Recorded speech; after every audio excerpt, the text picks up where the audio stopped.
Hemos comenzado este proceso de preparación, yo diría más para discípulos que médicos misioneros, ¿verdad?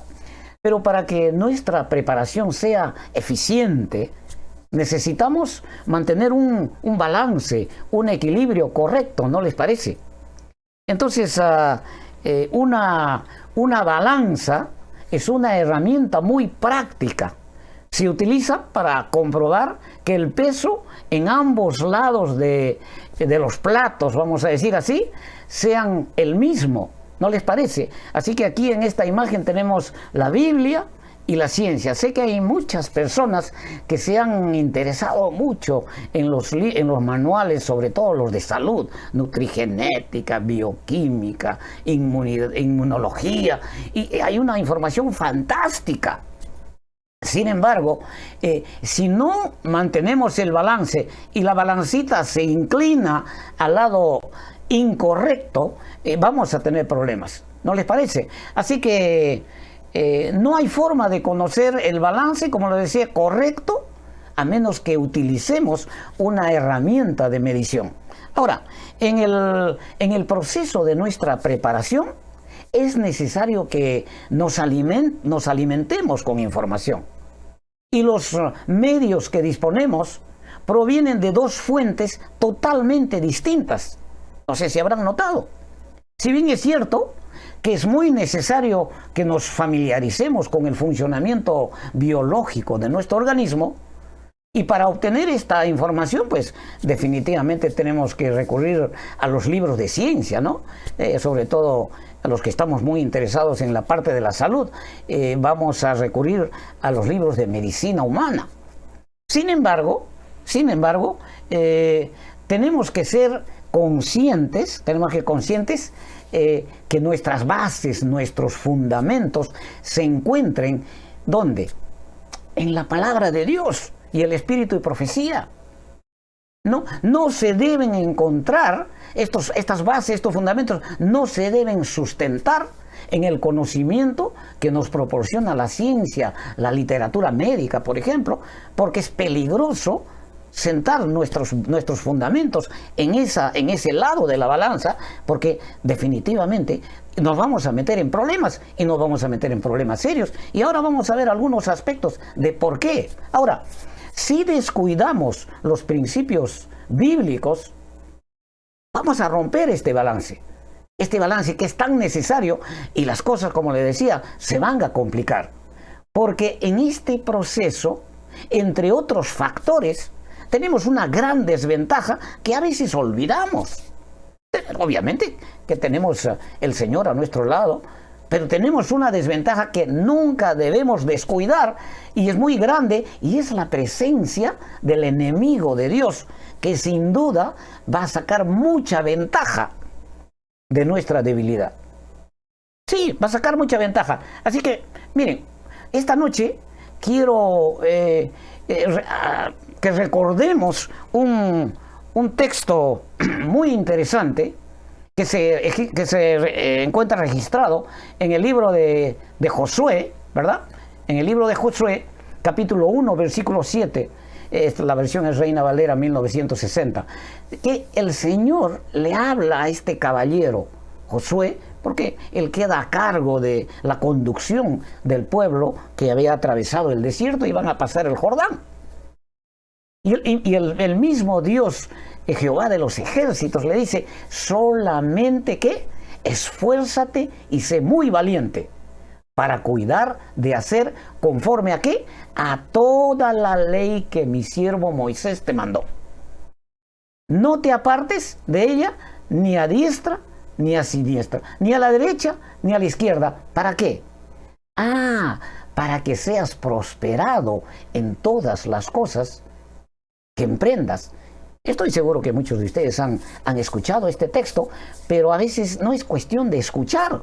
Necesitamos entender qué es lo que nos está diciendo el Señor y qué es lo que le dijo a Josué. Josué sí entendió, y él supo manifestar un comportamiento balanceado y pudo conducir al pueblo una vez que pasó el Jordán. Ahora, tenemos que entender que estamos viviendo en los tiempos finales de la historia de este mundo. Estamos rodeados de todo tipo de comodidades. Oye, aquí en Estados Unidos, que el Señor me ha dado el privilegio de permanecer ya muchos años, ¿no? Las comodidades son increíbles, recursos, herramientas. La ciencia se ha desarrollado tanto, por ejemplo, que llevamos en nuestra mano, todos llevamos un aparatito en nuestra mano, ¿no? Un celular. ¿Qué hacemos con ese celular? Nos permite comunicarnos con nuestra familia. Increíble, y casi instantáneamente, sin importar la distancia o el lugar donde nos encontremos. Y ustedes pueden ver, precisamente, yo tengo el privilegio de verlos y conocerlos gracias a la tecnología. Ahora, tenemos que entender, o tenemos que tener en cuenta también, que el enemigo está aprovechando al máximo todos los recursos que cuenta. ¿Para qué? Para desviarnos de los caminos del Señor. Y lo más triste es que la mayoría de los cristianos ya han caído en la trampa y ni siquiera se han dado cuenta. ¿Por qué? Porque hemos comenzado a vivir un cristianismo muy liberal, ajustando los principios bíblicos a nuestra conveniencia. Y casi nadie se preocupa en prepararse para la segunda venida del Señor Jesús. ¿Por qué? Precisamente porque la mayoría de nosotros no tenemos la menor idea en qué consiste nuestra preparación. Los temas están centrados en los púlpitos de nuestras iglesias. Hay que prepararse, es necesario prepararse antes de la venida. Pero nadie te dice en qué, cómo, qué hay que hacer. Y el enemigo es tan astuto que inclusive a muchos de nosotros ya nos ha hecho creer que Dios nos va a salvar con su bendita gracia en la condición en que estamos. ¡Qué triste! Mire, el proceso de preparación, ¿no?, que establece la palabra de Dios, ya no encaja en nuestra mente, porque lo vemos como un método antiguo, un método que no es práctico, por decir así, anticuado, que no se ajusta a la realidad. Nos hemos acostumbrado a depender de los diferentes sistemas que ofrece nuestra sociedad moderna en todo aspecto. Usted sale a la calle y ya le tienen todo preparado a la mano, fácil. ¿No han observado eso? Y nuestra vida diaria ahora es dependiente de los estándares del mundo, de nuestra sociedad. ¿Saben? Esta forma de vida moderna que tenemos nos está llevando al punto de rechazar los principios bíblicos como si se trataran de exigencias extremistas que funcionaban en el pasado, pero que ya no se aplican a nuestros días. Y lamentablemente, nuestra fe en el Dios Todopoderoso progresivamente se está convirtiendo ¿en qué? En una rutina muy, muy similar a la condición de la época de los fariseos, cuando el Señor Jesús estaba presente. Ahora, vamos a ir ahora a un terreno práctico, ¿verdad?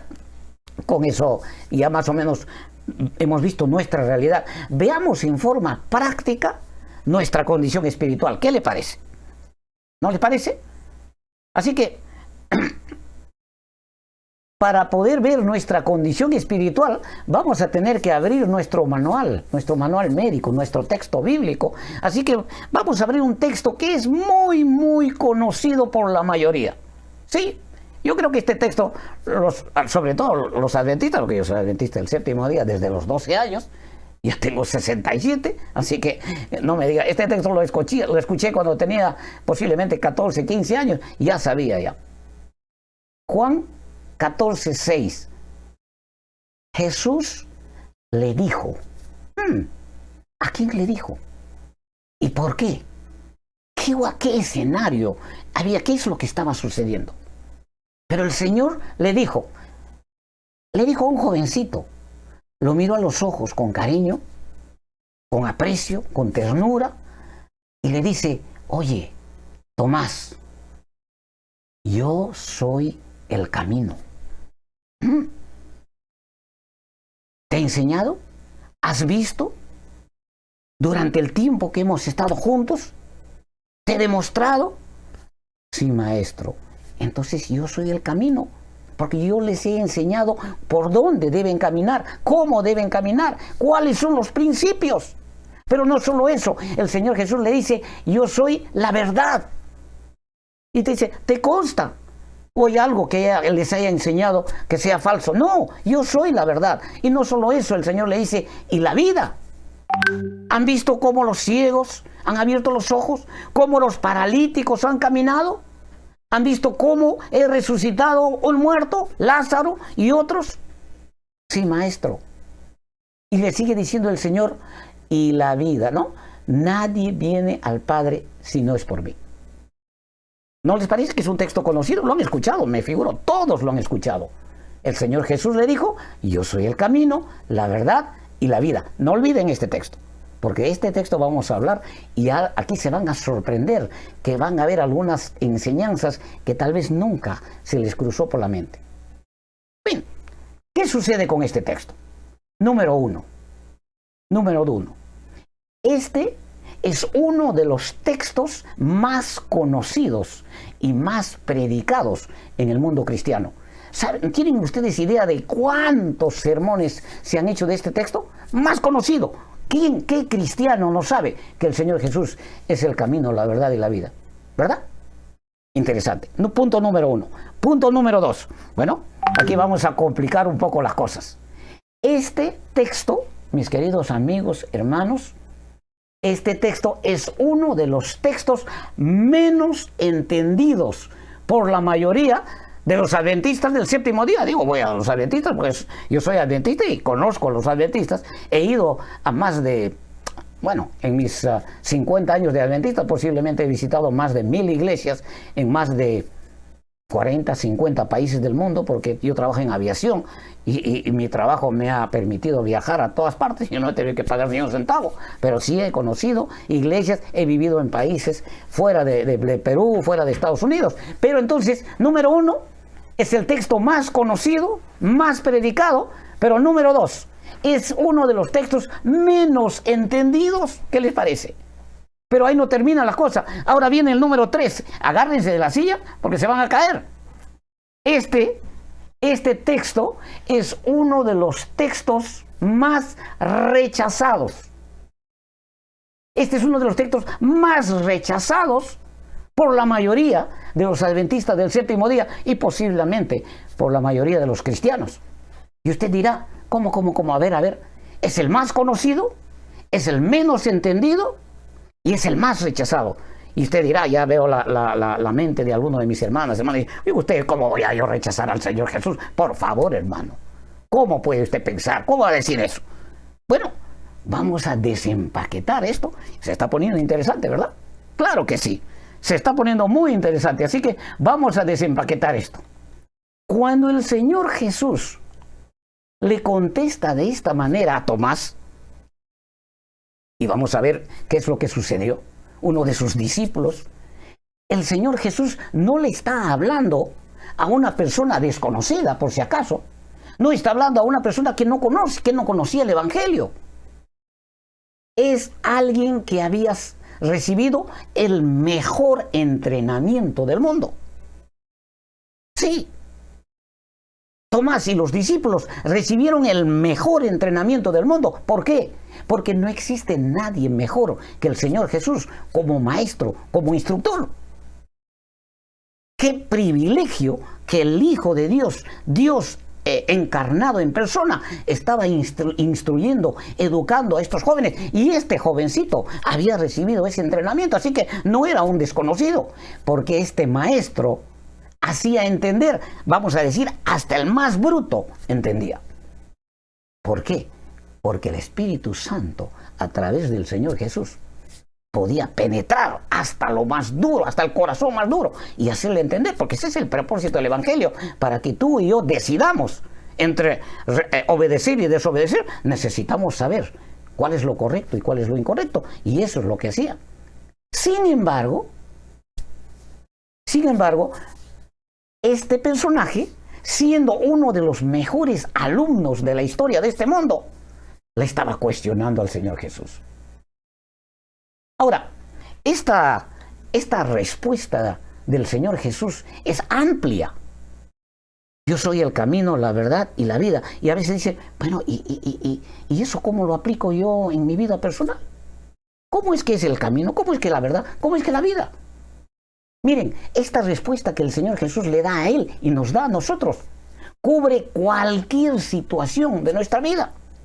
Pero como nosotros nos parecemos mucho a Tomás con nuestros actos, y ahora vamos a comenzar a ver, a desempaquetar por qué es el más predicado, el más conocido, el menos entendido y el más rechazado. Vamos a entender.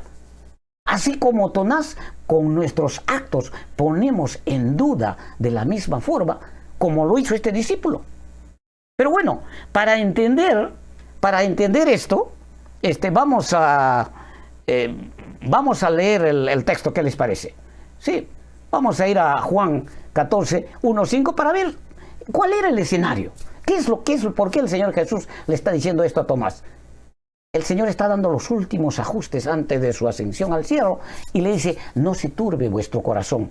Creed en Dios, creed también en mí. En la casa de mi Padre muchas moradas hay.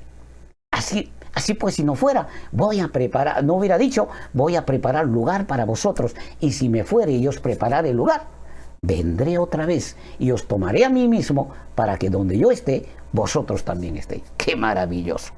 Pero ¿qué más? Sí, vamos a seguir la segunda parte. Y sabéis a dónde voy, y sabéis el camino. Ahora, cuando el Señor le dice, y sabéis a dónde voy, y sabéis el camino, tiene que haberle dicho a ellos a dónde iba a ir. Porque al Señor Jesús no le gustan las sorpresas, no le gustan las medias verdades. Todos durante esos 3 años de entrenamiento sabían a dónde iba a ir el Señor.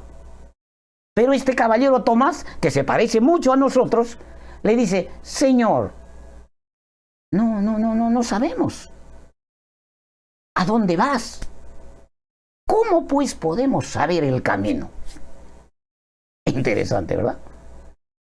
Por eso ahora el Señor Jesús le contesta y le dice, Jesús le dice, yo soy el camino, la verdad y la vida.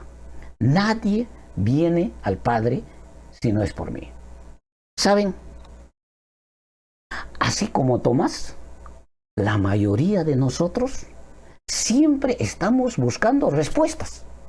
Siempre estamos buscando soluciones a nuestros problemas. Porque tenemos todo tipo de problemas.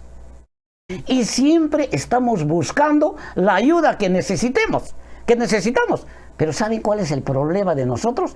Es siempre buscamos la ayuda en lugares equivocados. Pareciera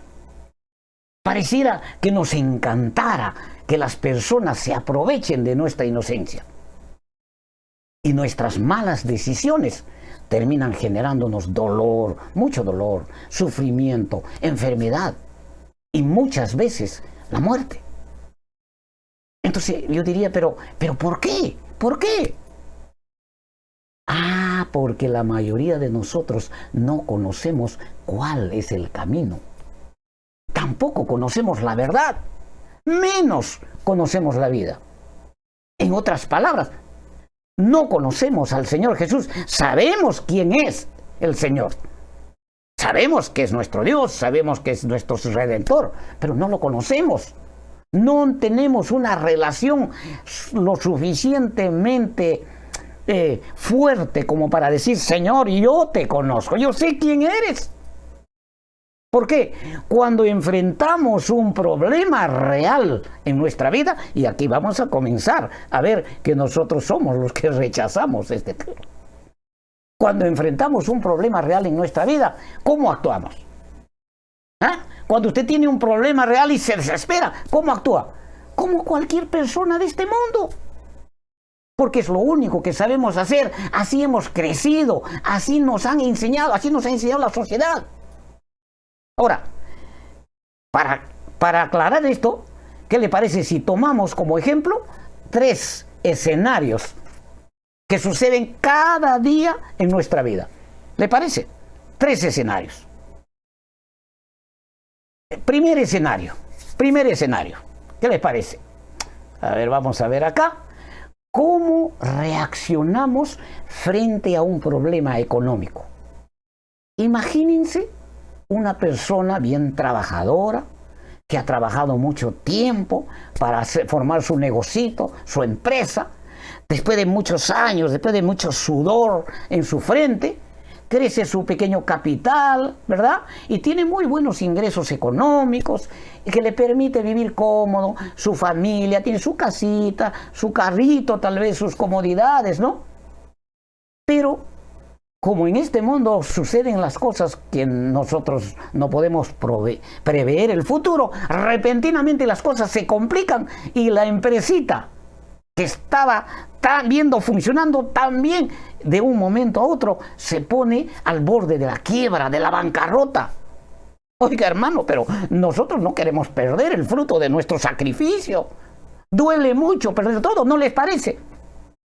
Entonces yo le pregunto, en esas circunstancias, cuando tú vas a perder tu negocito y sabes que hay leyes y sabes esto, ¿a quién buscas ayuda? ¿A dónde vas? Estoy hablándole de la vida real, no estoy diciendo, no estoy diciendo, supongan, ¿a dónde vamos?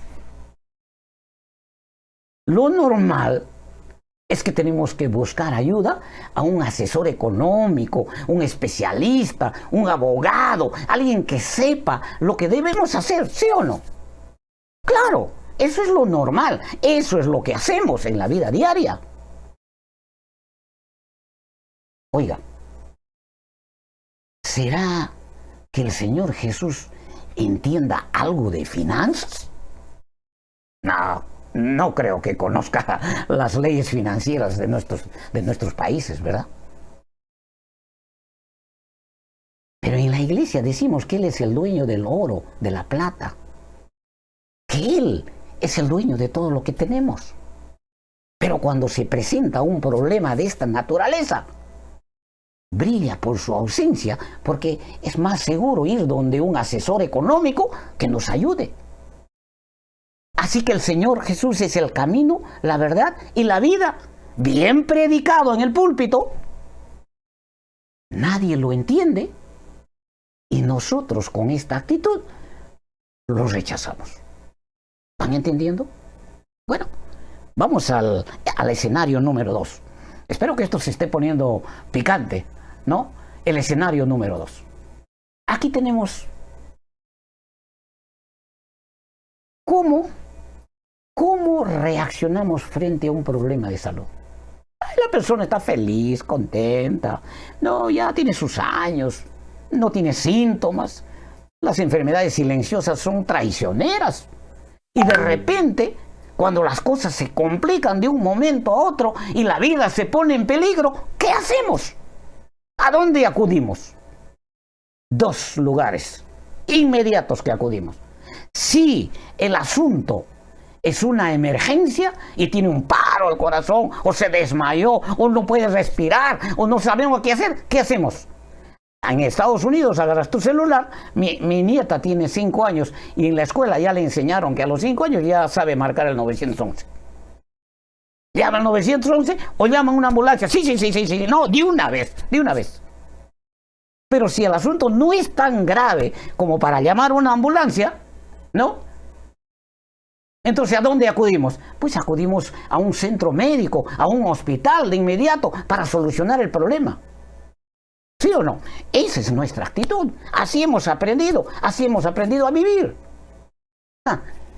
Yo le pregunto, ¿sabían ustedes que el Señor Jesús es médico? ¿Sabían que el Señor Jesús es el mejor médico que existe en el universo? ¿Sabían o no sabían?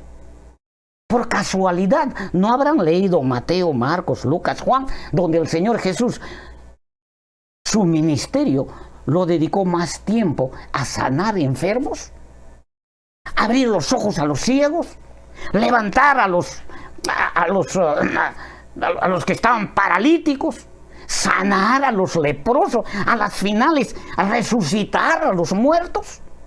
Pero claro, claro, si no es nuestro médico o no confiamos en él, pues ¿para qué lo vamos a molestar? Es más práctico ir al hospital.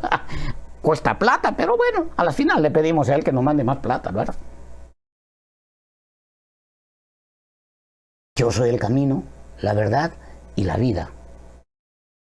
Bien predicado, pero no se entiende. Y nosotros lo rechazamos. ¿Por qué? Porque tomamos las decisiones de una manera totalmente distinta. Bueno, un escenario más, ¿qué les parece? Un escenario más. Ahí está la parejita, disfrutando de su matrimonio. Todo es felicidad. En la playa, y está el caballero, le ofrece el cielo y la tierra. Ay, amor. Cuando tengamos nuestros hijos, esto va a ser lo mejor del mundo. Está bien. Y sigue avanzando el tiempo. Pero surge un problema, ¿por qué? El ser humano falla. Y uno de ellos falla y comienza el problema. ¿Verdad? Y cuando comienza el problema, ¿cómo reaccionamos frente a un problema matrimonial? Las cosas se complican y el marido seguramente le dice, ¿sabes una cosa? Está bien, esto no tiene arreglo, yo me voy a divorciar, lo siento. Voy a buscar a mi abogado y el otro.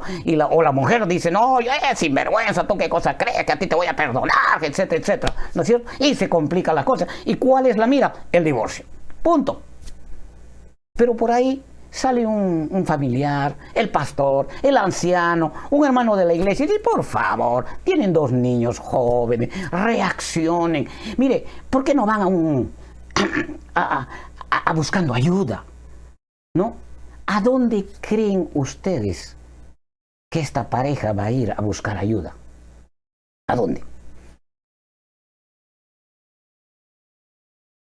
Sí. Vamos a ir a buscar ayuda, ya sea un psicólogo, un pastor, un consejero matrimonial, a alguien que nos ayude. Oiga, míreme, ¿dónde quedó el Señor Jesús? ¿No era Él el que formó a Adán y Eva y los casó y los recomendó y los aconsejó?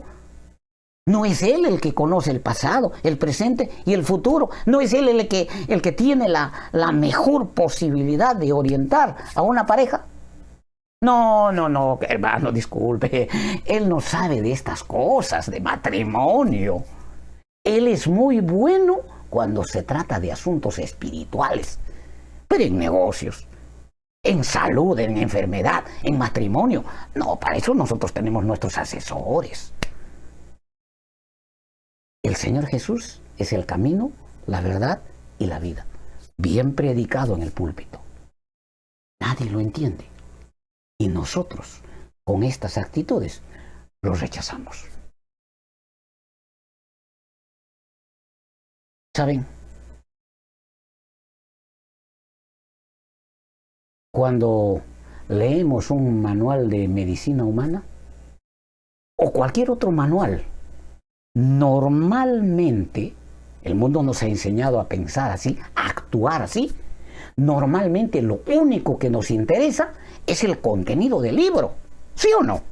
Usted compra un libro, ¿qué es lo que interesa? ¿Qué dice el índice? O usted está mirando si el autor tiene bigote, está bonito, está flaco, está gordo, qué vida tiene, si está divorciado, si es homosexual, si es adventista. No. A nosotros ese libro te recomiendo de biología, es el mejor. ¿Qué nos interesa? El contenido del libro. A nadie le interesa la vida del autor.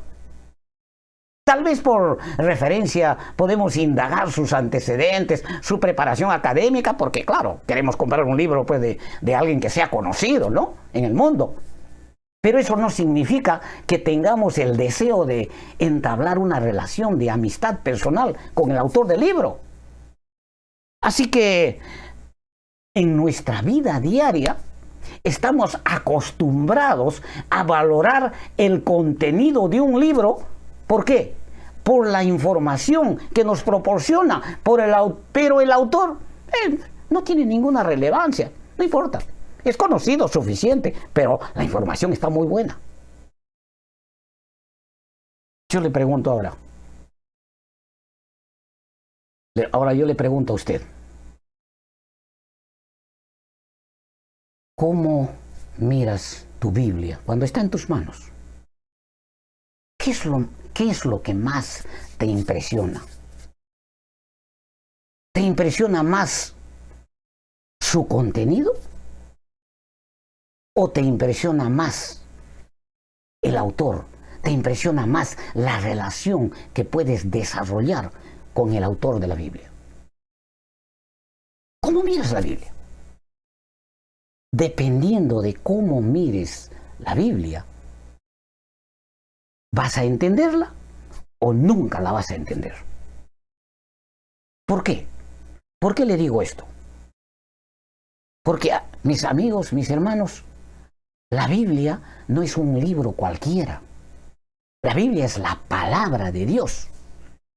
Miren, fue escrita hace muchos años, sí. Sin embargo, el autor está vivo, está disponible hoy día. La Biblia lo imprimieron hace 300 años, pero el autor ahí está. Y tiene mucho interés en iniciar una relación personal con cada uno de los que leemos la Biblia. Es un libro muy especial, muy complejo, sí. Es un libro cuyo contenido está sellado. Sí, está sellado. Cualquiera no lo entiende. Se necesita del Espíritu Santo para entenderlo. ¿Sabían ustedes eso? Es un manual que tiene toda la información necesaria para solucionar cualquier tipo de problema que se presente en nuestra vida diaria. No importa si el problema es emocional, social, económico, físico. No importa. Pero no solo eso. No solo eso, tiene el mayor énfasis, y esto quiero que entiendan, tiene un mayor énfasis bien definido, la mayor cantidad de información que está en esos 66 libros. Está enfocado en los problemas que se relacionan con nuestra salud. ¿Por qué? Porque el autor es un médico. El autor no es un poeta. No es un soñador. El autor de la Biblia es un médico, mis queridos hermanos, hermanas, amigos. Y su contenido, él sabía que nosotros íbamos a pasar, porque cuando él vino a este mundo, ese fue su ministerio como médico, y sabía que nosotros también teníamos que pasar por esa situación. El problema es que se necesita una condición especial para entender lo que está escrito. Cualquiera no puede entender.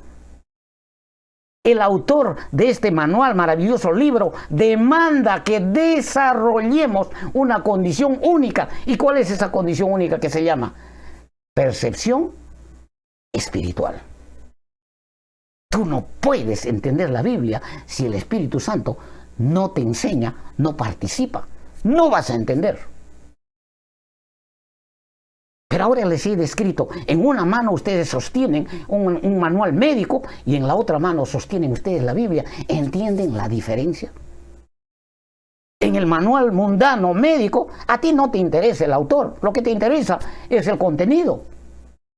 Pero en la Biblia es distinto, porque el autor sí tiene interés en relacionarse contigo, porque quiere cambiar tu vida y quiere llevarte al cielo.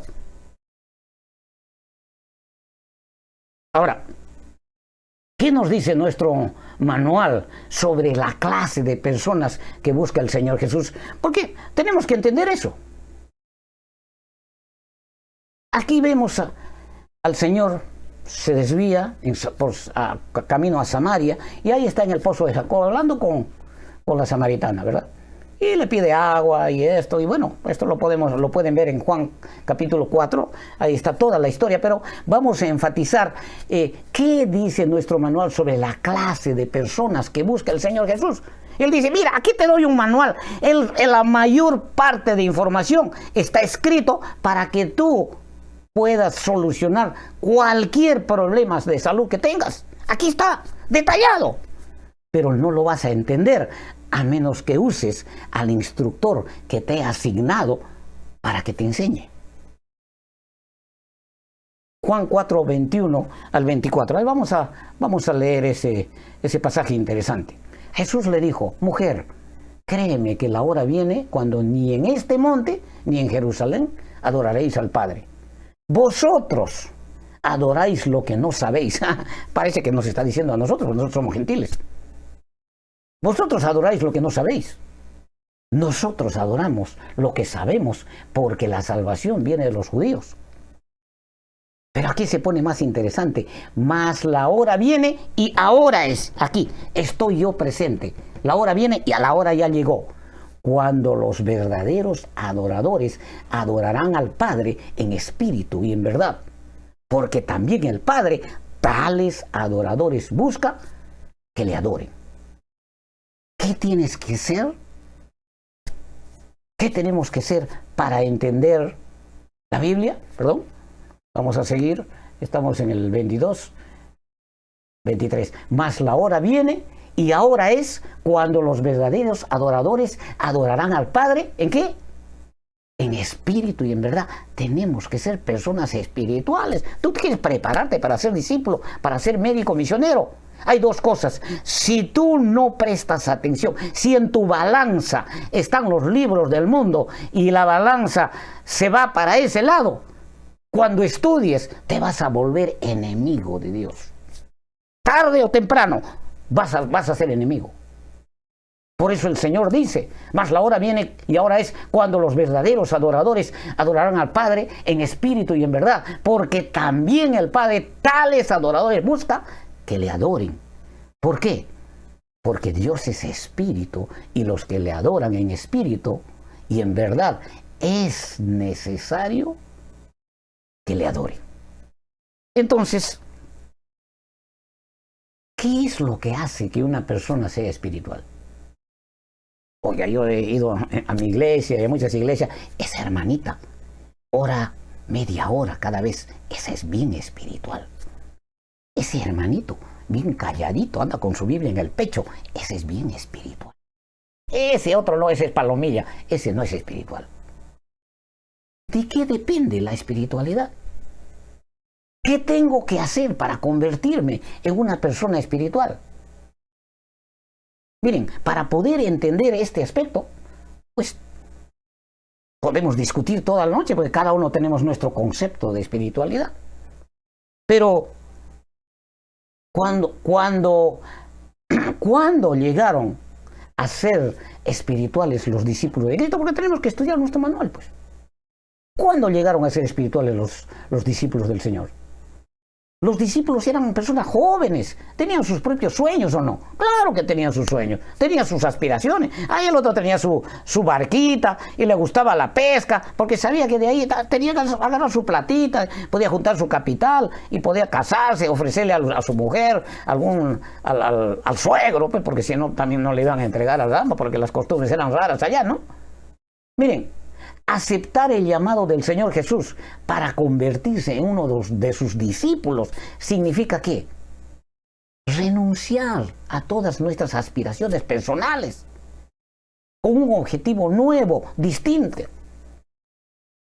Estos caballeros pasaron por un proceso de preparación durante 3 años, un entrenamiento muy detallado y profundo.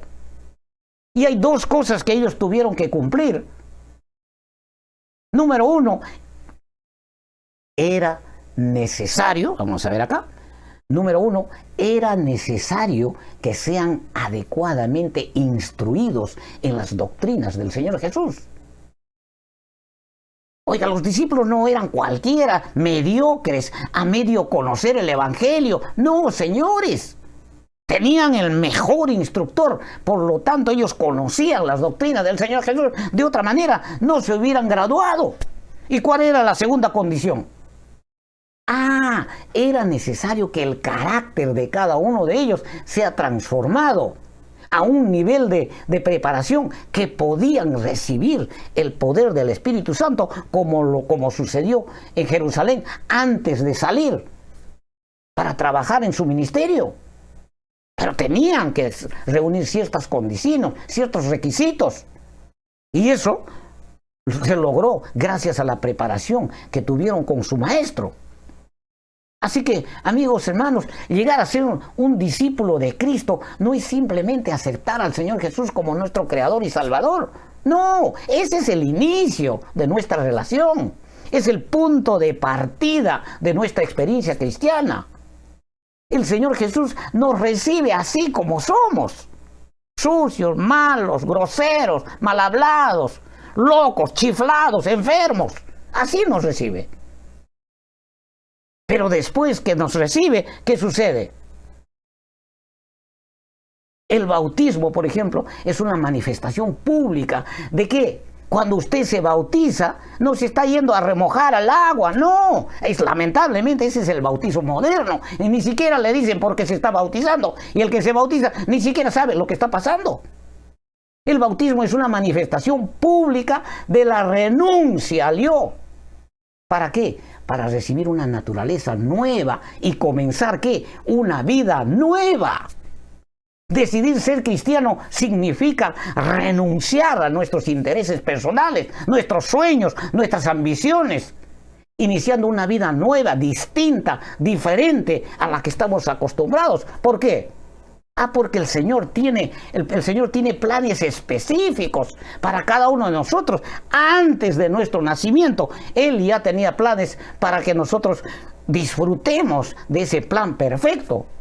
Y esos objetivos están enfocados en la predicación del Evangelio, encima de cualquier interés personal.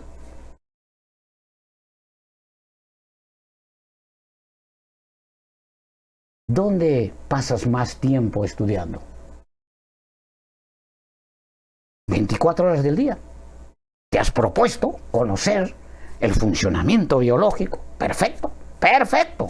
Dice la hermana White, la mensajera del Señor, en Consejos sobre el Régimen Alimenticio, que ese es uno de los propósitos que tenemos que conocer, el funcionamiento biológico. Pero yo te pregunto, ¿dónde pasas más tiempo estudiando? ¿Los libros de medicina o la palabra de Dios y el espíritu de profecía? ¿Qué es lo que te interesa más? ¿El contenido de la información o te interesa más relacionarte con el autor de los libros que lees? Si tú no estás dedicando más tiempo al estudio de la Biblia y del espíritu y profecía, tu balanza está inclinada ¿a dónde? Acá, al otro lado, al lado de la ciencia. ¿Qué quiere decir con eso? Te estás volviendo enemigo de Dios. El que no junta con el Señor, desparrama. El que no es su amigo, es su enemigo. Mira, si queremos cambiar, si quieres cambiar y quieres trabajar para el Señor Jesús, pues tendrás que interesarte en iniciar una relación directa con tu nuevo instructor. ¿Por qué no aprovechamos a este instructor que está disponible las 24 horas del día? Muchos de nosotros ni siquiera sabemos quién es. Pero miren lo que dice Juan 14, 26. Mas el Consolador, el Espíritu Santo, a quien el Padre enviará en mi nombre, Él, ¿qué cosa va a hacer? Él os enseñará todas las cosas y os recordará todo lo que yo os he dicho. Mire, sabemos que el Señor Jesús es el camino, la verdad y la vida. Eso lo sabía yo desde que tenía 12 años de mi vida. De niño ya me enseñaron. También sabemos que el Espíritu Santo es el mejor instructor y está disponible las 24 horas sin ningún costo adicional. Pero el hecho de saber no sirve para nada. No es cuestión de saber, sino de qué relación tienes con el Señor Jesús y el Espíritu Santo. Son dos cosas totalmente distintas. La espiritualidad no es un asunto de conocimiento. No depende de la cantidad de experiencia cristiana que tenga una persona. No, señores. Porque el enemigo de Dios es sabio en conocimiento. Él se conoce la Biblia de Génesis, Apocalipsis. ¿Tiene mucha experiencia? ¿O no? Claro que tiene mucha experiencia. Pero eso no lo hace espiritual. Nuestra espiritualidad está directamente relacionada con la influencia que tenga el Espíritu Santo en nuestra vida. ¿Para qué? ¿Para qué va a interferir en nuestra vida el Espíritu Santo? Bueno, vamos a tener que leer el manual. Es para reflejar sus frutos. Y quiero terminar con esta recomendación. Tienes que establecer tus prioridades y cuando más pronto lo hagas, mejor será para ti, porque no tienes mucho tiempo. Tu balanza tiene que estar más pesada en el lado correcto, y el lado correcto es la relación que tienes que desarrollar con el Señor Jesús. Si no estás desarrollando los frutos del Espíritu Santo en tu vida, entonces estás preparándote. Entonces te estás preparando ¿para qué? Para pelear en contra del Señor. Sí, con todas las lecturas, con todo el conocimiento, te vas a volver cizaña, no trigo. ¿Por qué? Porque está escrito, miren lo que está escrito en la palabra, porque tenemos que hablar con un escrito está. Gálatas 5:22, ¿qué dice? Mas el fruto del Espíritu es amor, gozo, paz, paciencia, benignidad, bondad, fe, mansedumbre, templanza. Lo leemos, lo predicamos. Y yo te pregunto, ¿ya sabes cómo hacer que el amor crezca dentro de ti? ¿Ya tienes gozo?